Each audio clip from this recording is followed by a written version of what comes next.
হাত কেটে গেছে দেখো। এই যে মায়ের যে নতুন আলমারি, সেই আলমারির কাঁচে হচ্ছে মায়ের হাত কেটে গেছে। কখন কাটলো বাবাই? হ্যাঁ, তুমি টিসিএস এর জামাটা ছাড়বে?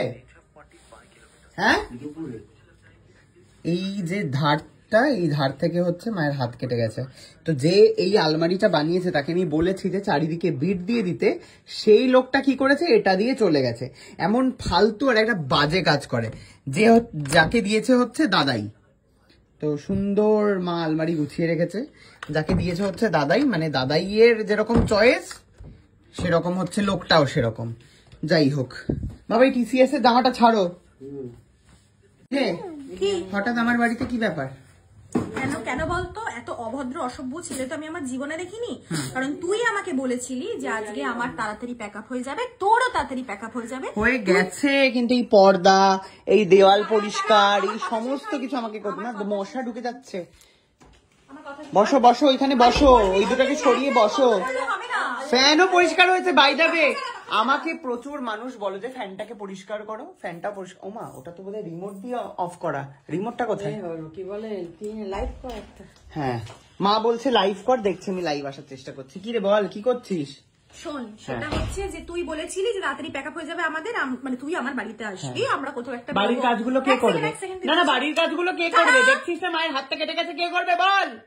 তুই তো জানতিস না রে যে কাকিমার হাত কেটে গেছে, এখন জানলি তুই? এক্ষুনি জানলাম। তাহলে হ্যাঁ বল।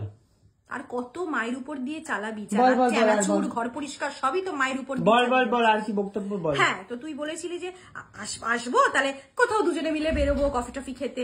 আমি সারাক্ষণ ঘরে পটের বেবি সেজে বসে আছি, তুই আসবি বেরোবো, কফি খেতে যাবো। তারপরে মানুষের 7টা, আমার প্যাক আপ হয়ে গেছে 4টের সময়, 4টে থেকে 5টা চলে গেল, 6টা চলে গেল, 7টা চলে গেল, 8টা চলে গেল, যখন রাত্রি 9টা এবারে ঘড়ি আছে। কি বলছিস? সুন্দর গোল্ডেন কালারের ঘড়ি রে। যখন রাত্রি 9টা বেজে গেছে তখন আমি এসছি তোর খোঁজ করতে, হ্যাঁ, যে কি ব্যাপারটা কি। আমি তোকে 9টার সময়, 9টার অনেক আগে আমি তোকে বলেছি, অনেক আগে বলেছি রে, যে আয় আমার বাড়িতে, সুন্দর খাওয়া হয়েছে, তোর পায়ে ব্যথা, আমার বাড়ি এসে খেয়ে যা, বলিনি আমি তোকে? হ্যাঁ, তাহলে তাই জন্য প্রেরণা খেতে চলে এসছে। আর একটুখানি লাইট জ্বালিয়ে দিই বাড়িতে। সবুজ দেওয়ালের বাড়িতে সবুজ জামা পরে। সুন্দর, আমি সাদা দেওয়ালের বাড়িতে সাদা জামা পরে। এটা কি সত্যি কিন্তু দেখ, তুই ওইদিকে আমি এইদিকে। মা ভালোই ম্যাচিং হয়ে গেছে তো ঘরটা। মা বসে পড়েছে মাঝখানে। হলুদ হলুদ ঘর নেই আমাদের বাড়িতে। হলুদ লাইট আছে, হলুদ লাইট আছে, হ্যাঁ, ওয়ার্ম লাইট। পুরো সাদা, ব্লু ব্লু হচ্ছে ঘিয়ে ঘিয়ে কালারের ব্লু। লাইভে আসো। ঠিক আছে, মার বক্তব্য হচ্ছে লাইভে আসো, কিন্তু তার আগে আমি দুটো কথা শেয়ার করতে চাই। সেটা হচ্ছে মাও বোধহয় জানে না, মাকেও জানাই, দাঁড়ান।